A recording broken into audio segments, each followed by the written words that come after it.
BJP দল বিটিআৰত সাংগঠনিক ভেটি ভাল আৰু মই ভাবো আগন্তুক দিনত বিটিআৰ নিৰ্বাচনত বিজেপিয়ে সংখ্যাগৰিষ্ঠ সিট পাবলৈ সক্ষম হ'ব। অহা পৰহি আমাৰ মাননীয় মুখ্যমন্ত্ৰী হিমন্ত বিশ্ব শৰ্মা ডাঙৰীয়া কোকৰাঝাৰত এখন কৰ্মী সভা ৰাখিছে। 12টা আমাৰ মণ্ডল আছে আৰু এই 12টা মণ্ডলৰ প্ৰত্যেকটা মণ্ডলৰ কাৰ্যকৰ্তা প্ৰায় 6,000ৰ অধিক কাৰ্যকৰ্তা আমাৰ কোকৰাঝাৰ ডিষ্ট্ৰিক্টত উপস্থিত হ'ব আৰু ডাঙৰ এখন প্ৰগ্ৰাম হ'ব।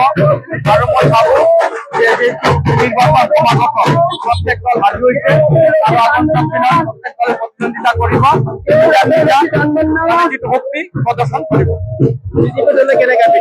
বিজেপি দল বিটিআৰত সাংগঠনিক ভেটি ভাল আৰু মই ভাবো আগন্তুক দিনত বিটিআৰ নিৰ্বাচনত বিজেপিয়ে সংখ্যাগৰিষ্ঠ সিট পাবলৈ সক্ষম হ'ব। মই এইটো নকওঁ, চৰকাৰ গঠনৰ কথা মই নকওঁ, কিন্তু এইটো ক'ব পাৰো যে বিজেপি ভালেখিনি সংখ্যা সিট লৈ পেলাই জয়লাভ কৰিব।